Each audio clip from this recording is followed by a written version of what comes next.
म त के भन्नु चाहन्छु भनेदेखि यो जुन चाहिँ जोरथाङ टु मल्ली रोड छ होइन, त्यहाँनिर किताम फाटक भन्ने भेल छ। त्यहाँनिर त अब जहाँनिर त बर्ड सेन्चुरी 10 माइल छ होइन, त्यो बाटो चाहिँ पहिला एकदम रफ थियो। 2020सम्म पनि रफ थियो है, 21सम्म पनि सायद रफ नै थियो होला।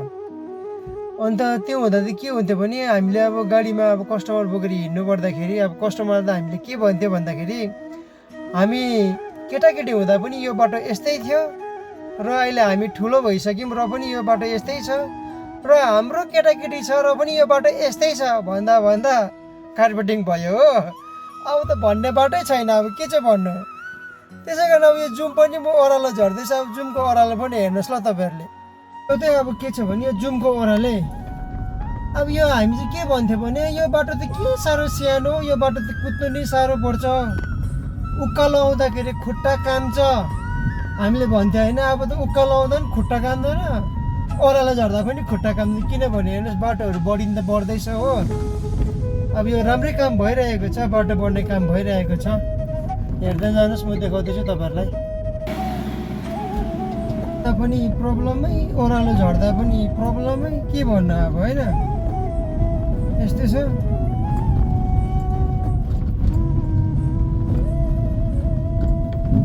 त्यही माथि अब सानसानो खाल्डाहरू हुन्छ तर खुसी त खुसी लाग्छ बाटो बनिँदैछ।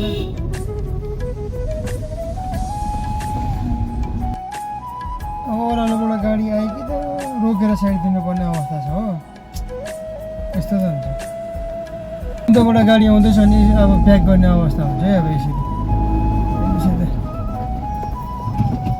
अब यति साह्रो अप्ठ्यारो टर्निङहरू छ हो। हेर्नुहोस् न, अब स्कुटी त आयो नि अब हो।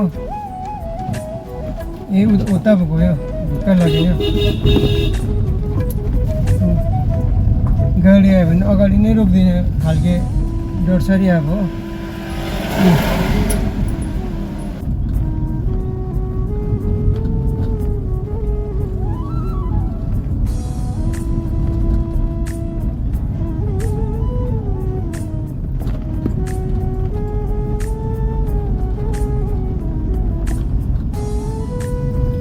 यहाँबाट हेर्नुहोस् अब यत्रो ठुलो कटिङ भएर चाहिँ बाटो बनिँदैछ, यो जुमको बाटो। खुसी लाग्दो कुरा हो यो होइन, सबैको लागि एउटा।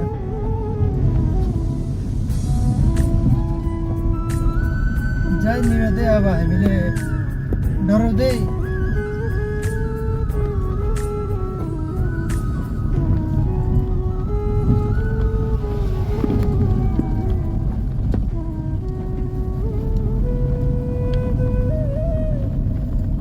सेफ्टी तरिकाले काम हुँदैछ हो। यहाँ मुनि मुनि सबै प्लम लगाइसकेको छ।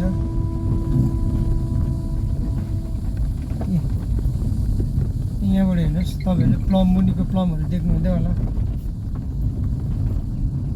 मजबुत तरिकाले बनिँदैछ बाटो।